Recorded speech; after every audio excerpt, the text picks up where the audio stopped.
నమస్తే. ఇన్నాళ్ళు నన్ను సపోర్ట్ చేస్తూ, ఎంకరేజ్ చేస్తూ మీ ప్రేమని నాకు అందిస్తున్న ప్రతి ఒక్కరికి కృతజ్ఞతలు.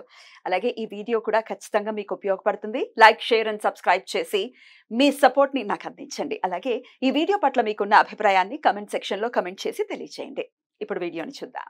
నమస్తే, వెల్కమ్ టు అవర్ ఛానల్. నేను పద్మిని. ప్రస్తుతంతో పాటు ప్రముఖ ఆధ్యాత్మికవేత్త, ప్రముఖ న్యూమరాలజిస్ట్, లక్ష్మీ నరసింహస్వామి ఉపాసకురాలు శ్రీమతి స్రవంతి గారు మనతో పాటు ఉన్నారు. మాట్లాడదాం. నమస్తే అక్క. నమస్తే పద్మిని.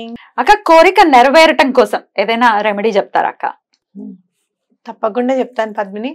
ఎందుకనంటే ఏది చేసినా కూడా మాకు ఈ నెరవేరట్లేదండి, ఎప్పటి నుంచో ఆగిపోయింది అని అనుకోవడం, లేకపోతే ఎన్ని ప్రయత్నాలు చేసినా కూడా అది ముందుకు సాగట్లేదు అని అనుకోవడం. ఇప్పుడు బాగుంది, ఇంకొంచెం బాగుంటుందని ఎవరికైనా ఉంటుంది. అలాంటివి అయినా మీకు బిజినెస్ డెవలప్మెంట్ అవ్వాలన్నా, లేకపోతే గనక పిల్లల పెళ్లిళ్ళు, వివాహాలు ఆగిపోయన్నా, లేకపోతే ఆరోగ్యం బాగుపడాలన్నా, మనకి అన్ని విధాలా మనకి సహకరించేది ఈశ్వరుడు. ఆ ఈశ్వరుడికి ప్రతిరూపంగా మనకి వటవృక్షం కనిపిస్తుంది అనమాట. ఇంగ్లీష్ లో బ్యానియన్ ట్రీ అంటారు, మర్రి చెట్టు అని వాడుక భాషలో అంటాం. మర్రి చెట్టు, వటవృక్షం అని పేరు. అయితే వటవృక్షానికి ఎంత ప్రసిద్ధి అంటే మన అక్కల్కోట్ మహారాజ్ గారు కూడా ఆయన వటవృక్షం నుంచే డైరెక్ట్ గా ఉద్భవించారట. అయోని సంభవుడు అని చెప్తారు ఆయన్ని. ఆయన అసలు ఎలా పుట్టారు ఏంటి ఎవ్వరికీ తెలియదు అనమాట. అలాంటి వాళ్ళ గురించి తెలుసుకోవడం కూడా మన పూర్వజన్మ సుకృతంగా మనం భావించవచ్చు. ఖచ్చితంగా. అలాగే సొరకాయల తాత కూడా అంతే. ఆయన అసలు కనిపించడమే అలా పెద్ద ఆయనలా కనిపించారట సొరకాయల తాత. అలా మనం తలుచుకుంటే గనక అలాంటి అవధూతలు ఎంతో మంది నడయాడిన భూమి మనది. కాబట్టి ప్రకృతిలో ప్రతి దాంట్లోనూ మనకి అటు స్వామి ఇటు అమ్మవారు కనిపిస్తూ ఉంటారు అనమాట. మీకు రావి చెట్టు చూస్తే, రావి చెట్టు దగ్గర చేస్తే ఒక ఫలితం ఉంటుంది. అయితే ఈ వటవృక్షానికి సంబంధించింది ఏది అని అంటే గనక చిన్న గంట కొనుక్కోవాలి మనం. ఇప్పుడు చక్కగా పూజా సామాగ్రి షాప్స్ లో కూడా కట్టే గంట అని అడగండి. మామూలుగా ఇలా మోగించే గంట కాకుండా మనం పూజ రూమ్స్ లలో చిన్న చిన్న కట్టుకుంటాం చేస్తాం, అలా చిన్న గంట తీసుకోండి. చక్కగా గల్గల్ అంటూ ఉండాలన్నమాట. మీకు ఇంకా చెప్పాలి అని అంటే అదే గంటని కన్యస్వాములు కట్టుకుంటారు. అయ్యప్ప స్వాముల ముడిలో గంట ఉంటుందన్నమాట. ఆ గంట కూడా చాలా మంది ఏం చేస్తారు అని అంటే ఎవరికైతే పిల్లలు పుట్టట్లేదు, లేకపోతే ఈసారి చూస్తున్నాం ఫస్ట్ ఆల్రెడీ పుట్టారు, రెండో వాళ్ళు కావాలనుకునే వాళ్ళైనా కూడా ఆ గంటను తీసుకొచ్చి గనక సూత్రాల్లో కట్టుకుంటే, కన్యస్వాములు ఎవరైతే గంటను పెట్టుకుంటారో ఆ గంట వాళ్ళు తెచ్చిమంటే తెచ్చిస్తారు మనకి. అది గనక తెచ్చి సూత్రాల్లో కట్టుకుంటే ఎటువంటి పరిస్థితుల్లోనూ సంతానం అవుతుంది. సో గంటకు అంత ప్రాముఖ్యత ఉంది. మనం మామూలుగా పూజ చేసుకునేటప్పుడు కూడా చూడు, గంటకి పూజ చేస్తాం. ముందు పసుపు కుంకుమ అక్షింతలు బొట్టు పెట్టి గంధం అది సమర్పించిన తర్వాతే ఘంటానాదంతోనే మన పూజ కూడా మొదలవుతుంది అన్నమాట. సో అలా చిన్న గంట తీసుకొని వెళ్ళి మీరు మర్రి చెట్టుకి కట్టండి. కట్టేటప్పుడు చక్కగా తెల్ల దారమే పర్వాలేదు అనమాట. లేదు మీకు ఎర్ర దారం అలాంటివి ఏమన్నా ఉన్నాయి అని అంటే తీసుకొని వెళ్ళి కట్టండి. కట్టిన తర్వాత ఏ చెట్టుకైతే వటవృక్షానికి ఎలా కడతాము, దానికి మర్రి చెట్టు ఊడలు ఉంటాయి కదా, ఊడకి కట్టాలని. ఊడకి కట్టచ్చా? కిందైనా పర్వాలేదా? కిందైనా పర్వాలేదు, మీకు ఎంతవరకు అందితే అంతవరకు కట్టండి. కట్టేటప్పుడు మీ కోరికని చెప్పండి చెట్టుకి. నాకు ఈ కోరిక ఉంది, నాకు ఎటువంటి పరిస్థితుల్లో నాకు తీర్చు, నువ్వు సహకరించు, ఈశ్వరుడికి ప్రతిరూపమే నువ్వుగా భావిస్తున్నాను అని చెప్పి ఆ వటవృక్షానికి చెప్పుకోవాలి. గుళ్ళో ఉన్న వటవృక్షమైనా మర్రి చెట్టైనా ఎక్కడైనా కట్టచ్చు, ఎక్కడైనా కట్టచ్చు. రోడ్ల మీద చూస్తూ ఉంటాం ఒక్కొక్కసారి పెద్ద పెద్ద మర్రి చెట్టు, పెద్ద ఊడలతో. కట్టచ్చు, తప్పేమీ లేదు. అయితే ఆ కట్టేసిన తర్వాత కొంచెం మీరు వెళ్ళేటప్పుడు కొంచెం ఒకటి కాపర్ చెంబు, రాగి చెంబు తీసుకెళ్ళడం మర్చిపోకండి. చక్కగా నీళ్లు కూడా అక్కడే గుళ్ళో నింపుకోండి, లేకపోతే బయట ఎక్కడైనా సరే నింపుకొని నీళ్లు కూడా వటవృక్షానికి పోయండి అనమాట. పోసేటప్పుడు కూడా ఈ కోరిక తీర్చేసావు, తీర్చినందుకు నేను చాలా థ్యాంక్స్ చెప్తున్నాను అని చెప్పి దండం పెట్టుకొని రండి. ఎప్పుడు చేయమంటారు అక్క ఈ ప్రక్రియని? సోమవారం నాడు చేస్తే చాలా మంచిది. లేదు అంటే ఎప్పుడైనా చేయొచ్చు. దీనికి ఇట్లా కంపల్సరిగా ఈ తిథి నాడు చేయాలని, లేకపోతే ఈ రోజే చెయ్యాలని కాదు. సూర్యాస్తమయం అవ్వకుండా, సూర్యోదయం అంటే 12 నుంచి మళ్ళీ సూర్యుడు తగ్గుతూ వస్తాడు కాబట్టి 12 లోపల చేసుకుంటే చాలా మంచిది. పొద్దున్నే చక్కగా ఆ స్నానాదికలన్నీ కంప్లీట్ అయిపోయిన తర్వాత ముందు రోజే గంట తెచ్చుకోండి, దారం కూడా చక్కగా దూడ్చి పెట్టేసుకోండి దాంట్లోనే. ఓకే, కిచ్చి పెట్టి చేసుకోండి. అలా చక్కగా వెళ్ళేసి నీళ్లు కాపర్ చెమ్మ అన్ని ఆ బుట్టలో పెట్టుకోండి చక్కగా.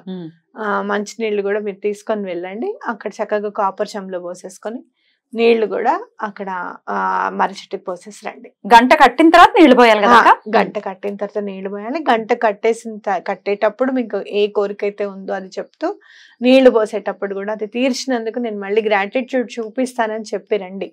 ఎలా గ్రాటిట్యూడ్ చూపిస్తారు అని అంటే మళ్ళీ వెళ్ళి ఆ చెట్టుకి నీళ్లు పోయడం, ఒక 10 చెట్లను ఎక్కడైనా నాటడం, నాటడమే కాదు వాటిని మళ్ళీ సంరక్షణ చేయడం, లేదు ఒక 10 మందికి భోజనం పెట్టడం, చక్కగా మామిడిపళ్ళ కాలం, చక్కగా మామిడిపళ్ళు ఎవరికన్నా ఇస్తామని చెప్పడం. 15 రోజుల్లో కోరిక తీరుతుంది. రెమెడీ కింద రాసింది అది. 15 రోజుల్లో మీకు తప్పకుండా కోరిక తీరుతుంది. మళ్ళీ 15 రోజులు అయిన తర్వాత మళ్ళీ ఇంకొక కోరిక ఏదైనా ఉంటే మళ్ళీ వెళ్ళి కట్టండి అని చెప్పి రాసింది. Beautiful beautiful. అయితే ఇది ఖచ్చితంగా చేసుకుంటారేమో మన వాళ్ళు. అయితే ఈ కోరిక విషయంలో రకరకాల డౌట్లు రావచ్చు. ఇప్పుడు మా పిల్లలకి పెళ్లిళ్ళు అవ్వటం కోసం మేము కట్టచ్చా అని ఒకవేళ ఎవరైనా పెద్దవాళ్ళు అడిగితే, తప్పకుండా పీట్ల మీద కూర్చునే అర్హత కూడా మీకు ఇవ్వాలిగా స్వామి.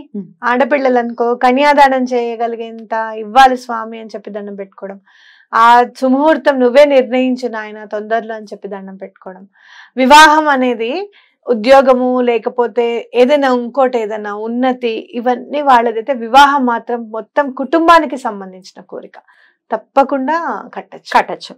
ఒక్కొక్కసారి మొన్ననే మధ్య ఒక కాల్ వచ్చిందక్క, ఎక్కడికో వెళ్ళిపోయాడు పిల్లాడు తెలియట్లేదు అన్న పరిస్థితుల్లో ఇట్లా ఈ రెమెడీ చేసుకోవచ్చా? తప్పకుండా చేసుకోవచ్చు. అసలు ఆ వ్యక్తి ఎక్కడున్నారో తెలియదు, మాకు తెలియాలి ఆ వ్యక్తి ఎక్కడున్నారు. ఫైండ్ రీచ్ అని చెప్పి ఆ చెట్టుకి చెప్పండి. నువ్వే ఆ మనిషిని ఎలా అయినా సరే వెతికి నా ముందు నిల్చోబెట్టు అని చెప్పండి. తప్పకుండా యూనివర్స్ కి, అందులో వృక్షాలకి ఏదైతే మనం చెప్తామో అది ఖచ్చితంగా అయితీరుతుంది పద్మిని, ఖచ్చితంగా అయితీరుతుంది. ఎందుకంటే నీకు తెలుసు కదా, నాకు మొన్న అక్టోబర్లో సర్జరీ అయిందని చెప్పి తెలుసు కదా. సర్జరీ అని నేను అనుకున్న తర్వాత ఇంటి ముందు ఇట్లా నుంచున్నాను, మందార చెట్టు ఉంది. సర్జరీ అంట ఏంటో అని చెప్పి మందార చెట్టుని చూస్తూ నేను అనుకున్న మాట వాస్తవం. నేను సర్జరీ అయింది, నెక్స్ట్ డే నేను వచ్చాను, అవాక్ అయిపోయాను. ఒక్క రోజులో చెట్టు మొత్తము అసలు వడిలిపోయింది, చనిపోయిందేమో చెట్టు, ఇంకా లేదేమో అనుకుంటాం మనం అనమాట. ఒక్క కొమ్మకి 4-5 ఆకులు ఉన్నాయి పద్మిని, పచ్చవి. నాకు చాలా బాధ అనిపించింది.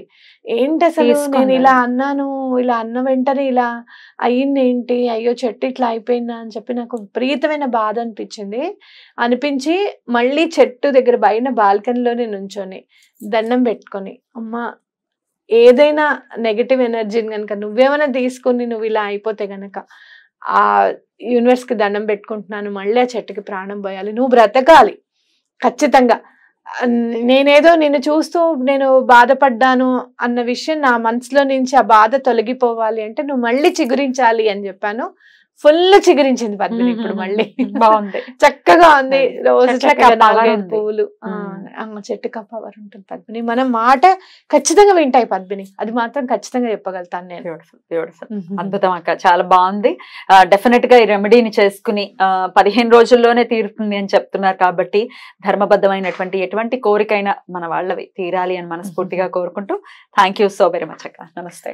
బిర్యానీ ఆకునే కాదండి, మర్రి చెట్టును కూడా వదలలేదు.